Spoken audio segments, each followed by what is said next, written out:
Hey guys, happy Saturday. Thanks for watching my video. I just finished my 2 miles. I'm actually running. That's why I'm so out of breath. I just wanted to get on here and give you a little bit of advice. The reason why so many diets fail is because we're in an age where we're used to everything being so instant, instant messages and instant everything. You have to think of diet and exercise kind of like a paycheck. You know how you have to put 2 weeks in the hole? It's kind of like that. And if you're anything like me, once you do a whole week of working out hard and eating right, when you jump on the scale in a week, you want to see a drastic change. Well, it doesn't work that way with weight loss. It takes a while for your body to get used to this change. So if you go in with the mindset that you want instant results, you're going to give up before you notice the change, and then that kind of sets you up for failure. So you have to kind of mentally prepare yourself for a lifestyle change. That's why you see the people who are mentally prepared for this forever. That's why they're successful, because they go in with the mindset that no matter what, this is what I want to do. So when they work out hard and eat right and they lose an ounce, they keep going. Whereas people like me, if I work out for 4 hours a week and I gain a pound, I'm done. So that is kind of why you have to kind of go in with that mindset that this is lifelong. It takes a year before you really see a big result. And you have to really know that the pills and the shots, they're supposed to boost your metabolism. You can't expect them to do everything. You have to put in the work. And that's why I tell all my patients. And the reason why I really wanted to do the journal is because I'm an adult geriatric nurse practitioner, and a lot of the patients that I see are 60 and older. But when I started venturing into the weight loss, I noticed that a lot of the black women that I was seeing were on blood pressure pills. And one patient that I saw, she paid me before I went to see her because she had the flex spending card, and we did it to see if it would go through. And I went to go see her, and her blood pressure was too high, and I couldn't, provide her services, and I had to refund her money because she said, well, you didn't tell me, that blood pressure would count me out. And at first I was upset, because I had went all the way to see her, and then I thought, I didn't tell her that.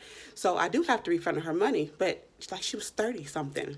I didn't think that I had to tell her in her 30s that blood pressure would be an issue. And so after that, I started telling everyone, well, if your blood pressure is too high, then I can't tell you. And then it's like everybody, oh yeah, I take blood pressure medication. If you're 30 and 40 years old and you take blood pressure medication, you really need to be working out. You really need to be taking care of your health, because that's not normal. You shouldn't be on blood pressure medications in your 30s and 40s. That's something that should come later. So if you are taking medications for blood pressure and diabetes in your 30s and 40s, you really should be knowing your numbers. You really should be checking your blood pressure and your blood sugar every day.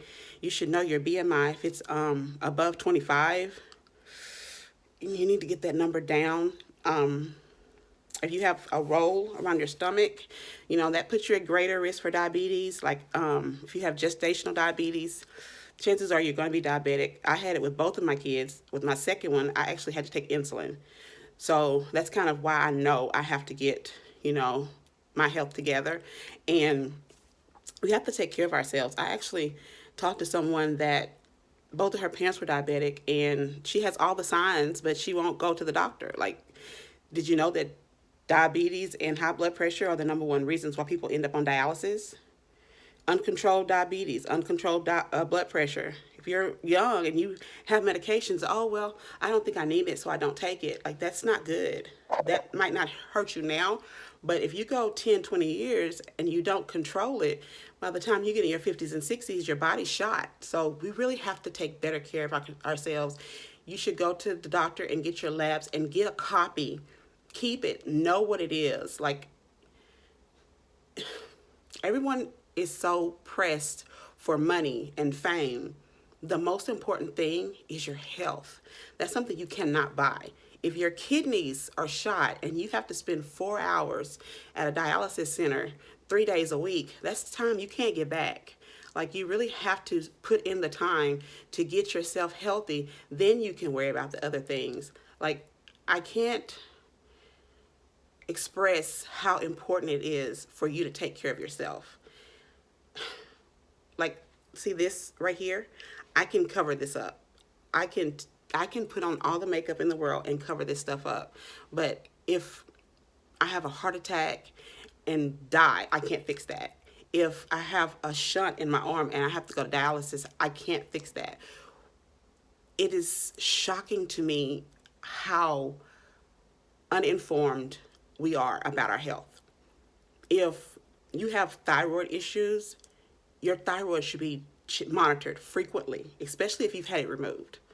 If you're diabetic and you don't know what your A1C is, that's not good. You know, self-care, self-love, we have to do better. And I think that is the reason why I was put into the position of starting my own practice, because it really got me out of just taking care of geriatrics, because it kind of pushed me into a whole nother era that I didn't know was so needed, as far as taking care of people that I thought were being taken care of, because they're really not. You need to be asking questions. If you have a primary care doctor, that if you ask questions and you don't get the answers, you should be able to ask questions. Get copies of your labs. I kind of went off the what I wanted to say, but this is supposed to be about weight loss. But it all kind of goes together. Your health is your health, whether it's, you know, your numbers or your, you know, exercising. But it kind of all ties together. You working out and getting your BMI under 25, that affects your blood sugar, that affects your heart. You know, when you work out at least 150 minutes a week, that decreases your chance for heart attack. It decreases your blood pressure. It decreases your blood sugar. It even releases mood, you know, chemicals in your brain that decreases depression. So it really benefits you to work out. So I challenge everyone, if you take blood pressure medications, if you take medications for diabetes, join me and work out Tuesdays, Thursdays, Saturdays, and Sundays. If you can't do a full hour, start with 20 minutes and work your way up. I promise you, you will see a difference. Like, I really thought that the days that I worked out, I would be so tired and wouldn't want to do anything. The days that I work out, I have way more energy. I'm more focused than the days when I don't. And I've got to the point now that I want to work out the days that I don't, but I know those days are important to rest because I don't want to have injuries. So join me and let's take back our health, and let's learn. I want to teach you the knowledge to take care of yourself. So follow me on Facebook and subscribe to this YouTube channel. I'll be providing you with some recipes and my daily routine on what I do as far as working out and how I get through my workouts and things like that. So join me. I'm gonna try to post a video once or twice a week on weight loss and other things. So let's get back to health and get rid of these rolls. And I'll see you next time.